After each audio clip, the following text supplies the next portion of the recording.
Bem, vamos falar um pouquinho sobre diabetes mellitus. Então, nós mostramos no vídeo como nós fazemos a dosagem da glicemia com glicosímetro. Por que é tão importante sabermos como está a nossa glicemia? Porque precisamos saber se temos diabetes. Quem tem diabetes tem um nível elevado de glicemia no sangue. E esse nível elevado de glicemia crônico é responsável por várias complicações que advêm do diabetes. Então, o conhecimento desse nível glicêmico é muito importante para identificar os indivíduos portadores de diabetes. Sobretudo, saber que o diabetes tipo 2 é um diabetes que pode ser controlado. O diabetes tipo 1 também pode ser controlado, mas ele é um pouco mais difícil porque não existe a produção da insulina, enquanto o diabetes tipo 2 existe a produção da insulina, mas ela é insuficiente à carga da glicose. Então, o diabetes é um distúrbio metabólico crônico que afeta primariamente o metabolismo de carboidratos e secundariamente de lipídios e proteínas. É uma doença extremamente prevalente. Estima-se que 1 em cada 11 pessoas seja portadora de diabetes e que ela é responsável por alta mortalidade e morbidade. Estima-se que 1,5 milhões de pessoas morram em decorrência de diabetes. Nós diagnosticamos. Então, é importante saber os níveis glicêmicos. Esse diagnóstico é feito através da glicemia em jejum, onde o nível de glicose é medida no sangue após um jejum de 8 a 12 horas. Podemos também fazer a curva glicêmica, o teste oral de tolerância à glicose, onde o paciente mede sua glicemia em jejum e depois recebe uma carga de 75 gramas de glicose, com a medida realizada 2 horas após a ingestão. Então, se faz uma curva glicêmica, uma curva dos níveis de glicemia, desde a glicemia em jejum até a administração da solução rica em glicose, e avaliar, assim, como ele se comporta, essa elevação, se estabelece um platô. Ou a glicemia casual, que é a que nós realizamos através do glicosímetro, que é feito uma tomada sem padronização do tempo, desde a última refeição, e ela é utilizada muito em campanhas para diagnosticar prováveis portadores de diabetes. Além dessas, que são os exames mais comuns que utilizamos, nós também utilizamos a hemoglobina glicada. A hemoglobina glicada, ela é utilizada no diagnóstico de diabetes, mas, sobretudo, é utilizada para acompanhar o paciente diabético e sua adesão ao tratamento.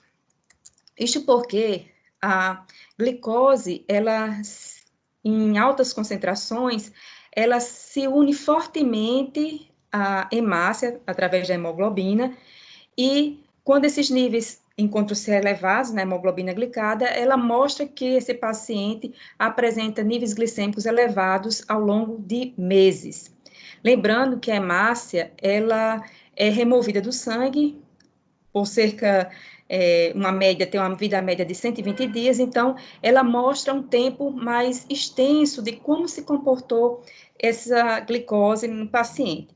Então, os níveis ideais os valores de 4 a 5%, que representam os níveis glicêmicos em torno de 70% a 80%. Quando no paciente diabético, em tratamento, ela encontra-se acima de 6 até 7, é um paciente que apresenta um tratamento com uma boa resposta, mas que deve ter um pouco mais de cuidado. Os pacientes com franca diabetes ou que não estejam fazendo o tratamento correto, os níveis acima de 8 são considerados níveis ruins. 8% de hemoglobina glicada até 14 são níveis glicêmicos bastante altos, então significa que o paciente não está fazendo o tratamento corretamente. Então, só para lembrar, a glicemia em jejum no paciente normal, sem diabetes, ela deve estar abaixo de 100, na glicemia em jejum. No paciente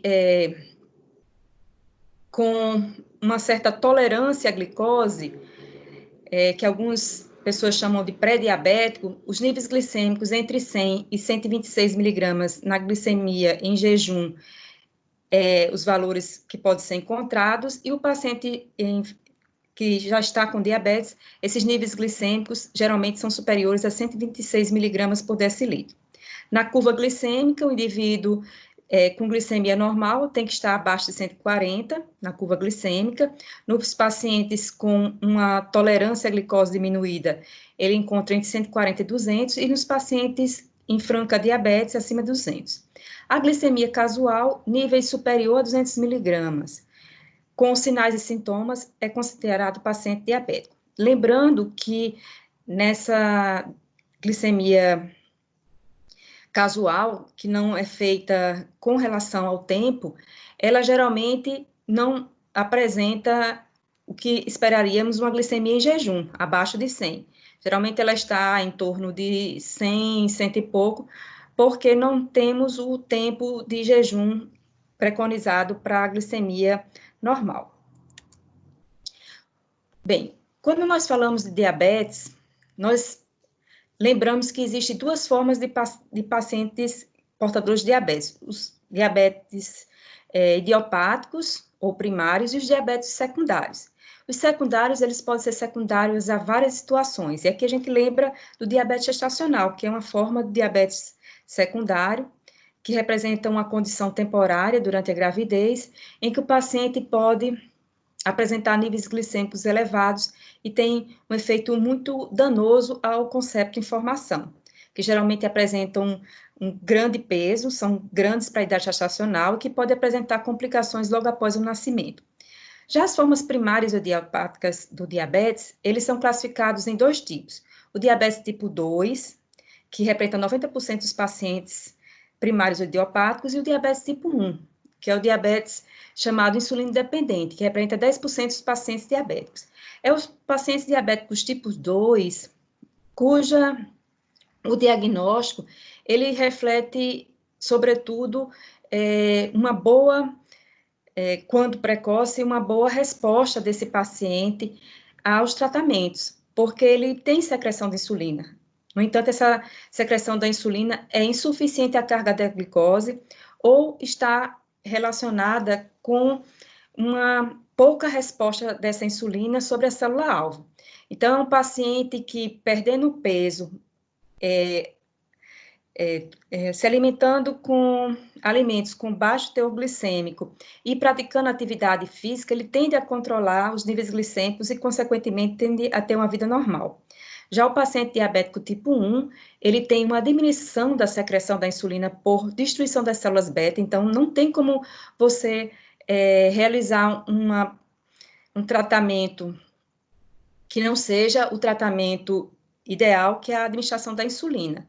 Então, esses pacientes, eles necessitam da insulina exógena. Sem a insulina exógena, ele desenvolve os fenômenos metabólicos agudos, podendo levar ao óbito. O diabetes é uma doença cuja glicemia elevada ao longo do tempo, ela é danosa aos vários tecidos do nosso organismo. É uma doença que afeta desde os pequenos vasos cerebrais até os vasos que irrigam os tecidos, como os membros inferiores, então, afetando desde a cabeça o dedinho do pé.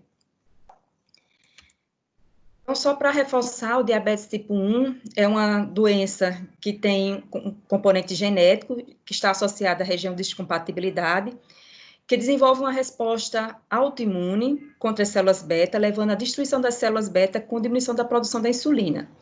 Então, esses indivíduos geralmente iniciam sua doença na infância, mas ele torna-se grave na adolescência, onde ele passa a depender da insulina exógena. Sem a insulina, ele desenvolve os fenômenos metabólicos agudos, que é determinado pelo coma do tipo cetótico.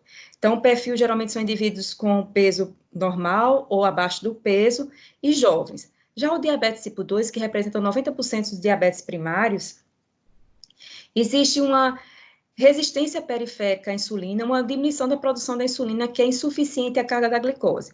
Ou seja, ele produz a insulina, mas essa insulina é insuficiente à quantidade de glicose. É uma doença que pode ser prevenível.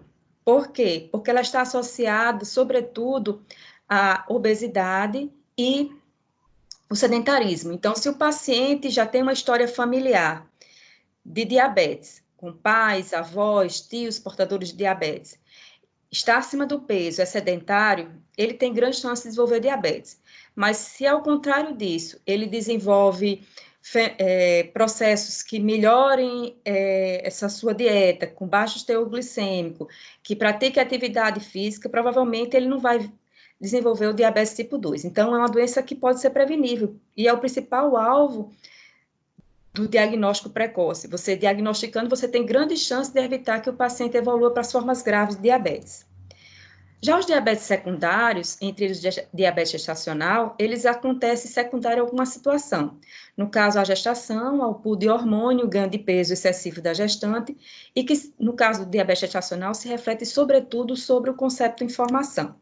Além do diabetes gestacional, outros tipos de diabetes secundários podem acontecer por uso crônico de esteroides, nos processos inflamatórios, infecciosos, causando destruição do pâncreas, por drogas ou substâncias químicas que levam à destruição do pâncreas exócrino, doenças que afetem o pâncreas exócrino e, secundariamente, o pâncreas endócrino, e o diabetes associado a um defeito na célula beta, o defeito na produção da insulina, que pode ser considerado como um subtipo do diabetes tipo 2, que é o diabetes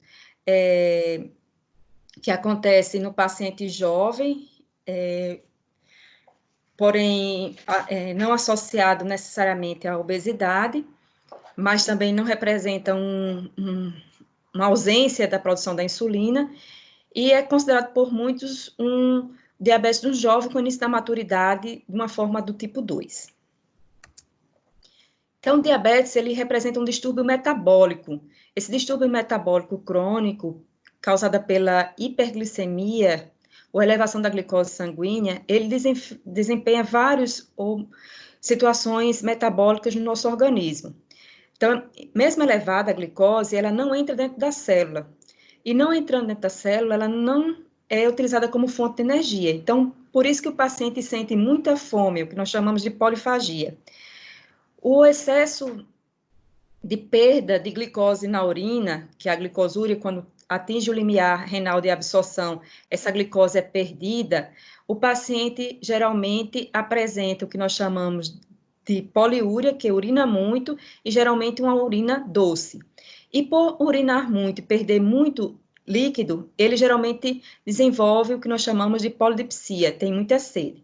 Então, aqui nós temos os três principais sintomas, poliúria, polifagia e polidipsia, associado à perda de peso e desânimo, cansaço, fraqueza, em decorrência da não utilização da principal fonte de energia, que é a glicose. Geralmente, o paciente diabético tipo 1, ele tem perda de peso, ou no diabetes tipo 2 descompensado, há também a perda de peso, mas, em geral, o diabetes tipo 2, ele está com o excesso de peso, porque é a obesidade e os distúrbios ou situações relacionadas com o sedentarismo, uma das principais fatores que predispõem ao diabetes tipo 2. É uma doença sistêmica que afeta vários órgãos e tecidos, então nós vamos ter geralmente lesões isquêmicas associadas ao comprometimento da microvasculatura e de grandes vasos por placas ateroscleróticas, lesões cutâneas, infecciosas, lesões infecciosas do trato urinário, pulmonares, ele tem uma tendência maior à infecção e geralmente uma pouca resposta a essa infecção, alterações visuais associadas a alterações como a retinopatia proliferativa, com perda da visão, ou situações não tão graves, como a catarata, que é a opacificação do cristalino, que pode ser retirado e substituído por uma lente. Então, é uma lesão, ou melhor, é uma doença com múltiplas lesões, ou lesões sistêmicas, que compromete e é responsável pela alta morbidade e mortalidade no paciente diabético. O quadro clínico de diabetes geralmente é marcado pelos sintomas principais, que é a poliúria, polidipsia, polifagia, perda de peso, além desses outros sintomas associados às alterações que envolvem vários órgãos e tecidos. Então, as miopatias, a neuropatia diabética, as lesões renais, com insuficiência renal crônica e assim por diante. O paciente diabético, ele pode desenvolver complicações agudas, sobretudo no diabetes tipo 1, que é o coma do tipo cetótico, ou no diabetes tipo 2, que é o coma hiperosmolar não cetótico, e no diabético tipo 1, ele pode desenvolver situações contrárias da hiperglicemia, que é a hipoglicemia, que também pode levar ao óbito. Isto porque o paciente diabético tipo 1, ele necessita da insulina exógena, e essa insulina pode determinar uma desregulação com a baixa muito grande da glicose. Então, abaixo de 50 causa uma hipoglicemia, com o paciente apresentando geralmente suor excessivo, tremores, confusão mental, que pode levar ao coma e óbito. Então, a doença diabetes, ela afeta todos os órgãos, ela vai da cabeça ao dedinho do pé.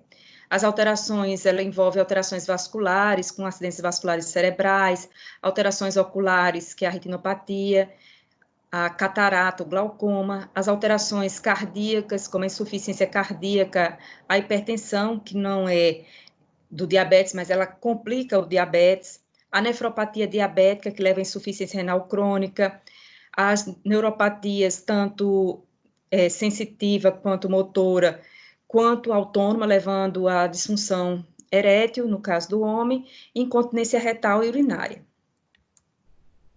Então, o pé diabético, ele é marcado por úlceras e áreas de isquemia, que geralmente com os membros ou extremidades bem hipóxica e escura, né, com tecido bastante escuro de necrose. A retinopatia diabética, ela inicia com um processo não lesivo, que é a retinopatia não proliferativa, marcada por hemorragias, microneurismas, edema, exudatos, chamados cotonosos, que lembram algodão, mas se não for tratado nessa fase, ele evolui para a retinopatia proliferativa, onde a retina é substituída por um tecido fibroso e neovascularização, levando à cegueira. Além da retinopatia, nós temos também a catarata, no paciente diabético, que ela tende a ser mais precoce, e o glaucoma, que pode também levar à cegueira com aumento da pressão intraocular. O paciente diabético, ele geralmente desenvolve uma miopatia com atrofia muscular, ele se queixa muito frequentemente de perda da sensibilidade ou sensações de sensibilidade alterada, como queimação, dormência nos membros, por conta da neuropatia. Então, a neuropatia, ela envolve não só os nervos sensitivos, mas também os nervos motores, e também há um envolvimento dos nervos autônomos, levando à incontinência retal, urinária e impotência sexual. O paciente diabético, ele deve ter muito cuidado com os seus pés, porque as lesões nos pés geralmente não são sentidas, há uma perda da sensibilidade. Então, essas lesões podem ser uma porta de entrada para infecções, então você tem que ter muito cuidado com o calçado que usa, não deve utilizar um calçado apertado, que possa formar bolhas. Você deve observar se esses pés apresentam alguma porta de entrada, como rachaduras, observar a mudança de cor e de temperatura, para identificar lesões precoces. Sempre que tomar banho, lavar os pés, enxugar bastante os dedos para evitar infecções oportunistas e hidratar para evitar que aconteça ressecamento e porta de entrada de processos inflamatórios infecciosos nos membros e, consequentemente, seja uma porta de entrada de uma infecção sistêmica. Então, o pé diabético é um pé isquêmico, que apresenta úlceras que não cicatrizam e que geralmente tende a ter, muito frequentemente, infecções. O paciente diabético, ele também tem acometimento do rim. A nefropatia diabética, ela evolui geralmente para insuficiência renal crônica, onde o paciente vai precisar de uma hemodiálise para sobreviver, ou diálise peritoneal, porque ele não tem mais a função renal e, portanto, há um comprometimento realmente significativo. Então, como é uma doença sistêmica, o paciente diabético, ele inicialmente desenvolve o processo envolve o metabolismo de carboidratos e, secundariamente, de lipídios e proteínas. Então, é muito comum nós observarmos no paciente diabético a ocorrência de placas ateroscleróticas, que são responsáveis pelas isquemias. Isquemias tanto no coração, quanto as isquemias cerebrais, quanto as doenças vasculares periféricas, levando à isquemia e à autoamputação dos membros. O paciente diabético, ele tem a condição hiperglicêmica, que geralmente predispõe ao desenvolvimento da hipertensão por conta da esclerose arteriolar, que leva à hipertensão arterial, e ele tem a mobilização de grande quantidade de gordura, geralmente com a deposição de colesterol, o LDL, na parede dos vasos, levando à formação de placas ateroscleróticas. E isso se soma e representa uma condição que pode geralmente levar ao óbito desse paciente, seja nas formas isquêmicas, mostrando comprometimento do fluxo sanguíneo em órgãos vitais, como no cérebro ou no coração, levando aos infartos, como no caso da hipertensão, podendo levar à ruptura de vasos pela alta pressão, causando os acidentes vasculares hemorrágicos. Então, daí a importância de se conhecer os níveis glicêmicos. A glicemia casual, ela é utilizada para grandes campanhas.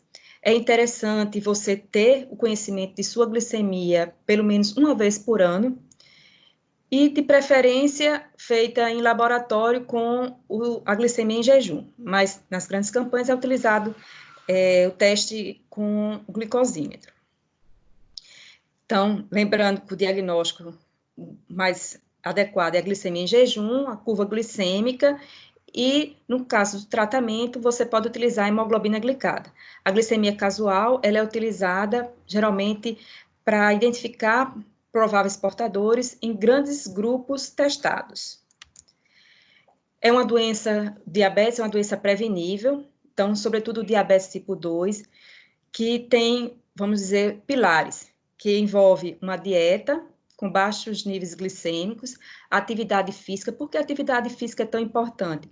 Porque é através da atividade física que nós temos a entrada da glicose rapidamente para o tecido muscular. Com isso, nós temos a diminuição dos níveis glicêmicos, ou seja, um equilíbrio desses níveis glicêmicos, evitando que ele permaneça elevado ao longo do tempo. E além do que, o exercício físico, ele diminui aumenta as perdas calóricas e diminui o peso.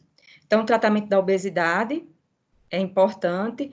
No diabético tipo 2, nós temos os hipoglicemiantes orais, e no diabético tipo 1, a dieta, ela deve estar associada, sobretudo, à administração da insulina, porque ele não tem a insulina endógena, ele precisa da insulina exógena para sobreviver. E a atividade física deve ser regular, mas obedecendo aos níveis glicêmicos, porque o paciente que faz uma atividade física muito extenuante, ele pode apresentar níveis de hipoglicemia quando faz uso de insulina. Bem, era isso que nós tínhamos para falar sobre o diabetes, e agradecer a vocês pela participação.